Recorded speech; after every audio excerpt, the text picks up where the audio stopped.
उत्तर प्रदेश की सरकार लगातार शिक्षा व्यवस्था को सुधारने के लिए हर वह प्रयास कर रही है ताकि जो परिषदीय विद्यालय हैं वह प्राइवेट मॉडल विद्यालयों की तर्ज पे चल सके हैं।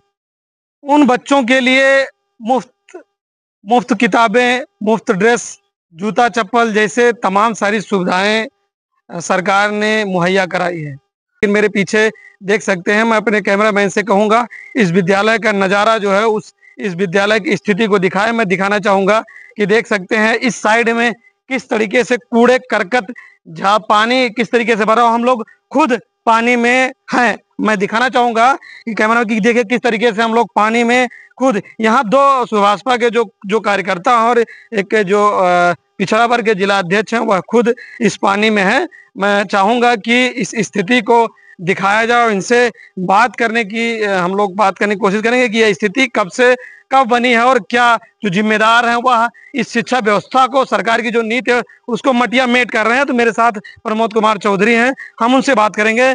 जिस तरीके से इस विद्यालय की स्थिति है, इन सफेद सफेद कपड़ों में आपको इन गंदगियों में उतरना पड़ रहा है क्या? आखिर सुभाषपा आज भारतीय जनता पार्टी पूरे भारत में सबसे मजबूत पार्टी है, जो कि कई राज्यों में उसकी सरकार है और उसके गठबंधन के आप साथी रहे हैं।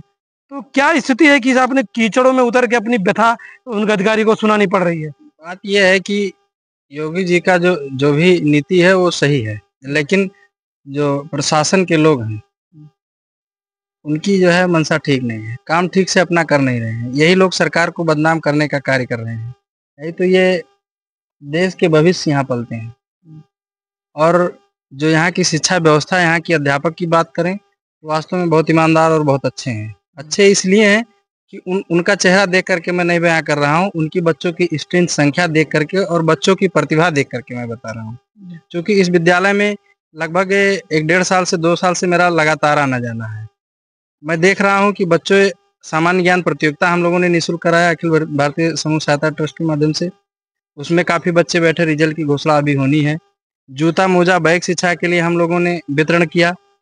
साइकिल का भी काम चल रहा है। साइकिल में 50% संस्था अनुदान कर रही, 50% लिया जा रहा है अभिभावकों से कि बच्चे पढ़ने जाएं। किसी ना किसी तरीके से हम लोग का ये प्रयास है कि घर से बच्चे निकलें। जब बच्चे पढ़ेंगे तभी देश बढ़ेगा, बिना पढ़े तो कुछ होगा ही नहीं।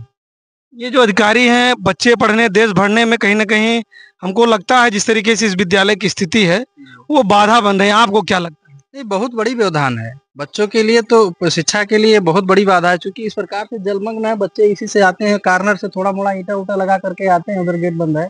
लेकिन बहुत विधो तरीके से मैं कई बार आया हूँ। इसके लिए खंड शिक्षा अधिकारी को भी अवगत करा चुका हूँ और विकास खंड अधिकारी को भी बता चुका हूँ कि इसको अतिशीघ्र करवा दीजिए। अगर नहीं मिट्टी मिलती है, बरसात का मौसम है, गलती तो उन्हीं लोग की है कि अगर बरसात के पहले इस बात को संज्ञान में लिए होते तो ये दिन देखना ही नहीं पड़ता। और अगर अब भी नहीं मिट्टी मिलती है तो मैं अपने निजी जमीन से मिट्टी दे दूंगा, लेकिन ये पटवाएं, मिट्टी की बाधा नहीं आएगी इस बीच में। यानी ये जो पूरा प्रकरण जो जल भराव है उसको विद्यालय में, ये अधिकारियों के संज्ञान में है? पूरी संज्ञान में। मैं टेलीफोन करके बताया, सचिव को भी बता चुका हूँ, जेई को भी बता चुका हूँ, इनके खंड शिक्षा अधिकारी को भी बता चुका हूँ, बीडीओ साहब को भी बता चुका हूँ। कोई बचा नहीं है जिससे को अवगत नहीं कराया हूँ। यानी सरकार जो सब पढ़ो सब बढ़ो की जो शिक्षा नीति चला रही है उस नीति पे ही अधिकारी ही मटिया मेट करने में लगे। हाँ, तो ये इस प्रकार से कहाँ हो पाएगा? जो बच्चा क्लास में नहीं आ पाएगा, ये एक दिन कल्पना करिए, एक बच्चा अगर इसमें गिर जाएगा पानी में, उसकी कॉपी किताब बैग खराब हो जाएगा, तो क्या फिर वो रिवर्स कर पाएगा पूरे क्लास की जो उसकी पढ़ाई है? क्या उसका जब तक वो पढ़ा 4-6 महीने वो पूरा रिवर्स कर पाएगा? कैसे रिवर्स? ये स्थिति जो है विद्यालय की कितने दिनों से बनी हुई? ये हमको लगता है कि 3-4 वर्षों से है, लेकिन जो मैं जहाँ तक मेरे संज्ञान में मैं विजिट कर रहा हूँ, पिछले 2 वर्षों से है। पिछली बार भी अवगत कराया गया था तो कुछ मिट्टी इधर गिरा था, 1-2 टाली 4 टाली जो भी गिरा रहा हो, तो उधर तो हल्का फुल्का स्थिति ठीक है, लेकिन इधर तो बिल्कुल नहीं हो पाया है। इधर की स्थिति तो बहुत खराब है, क्योंकि जाना यहीं पे है बच्चों को। अब जा रहे हैं तो पानी में घुस के जाना पड़ेगा।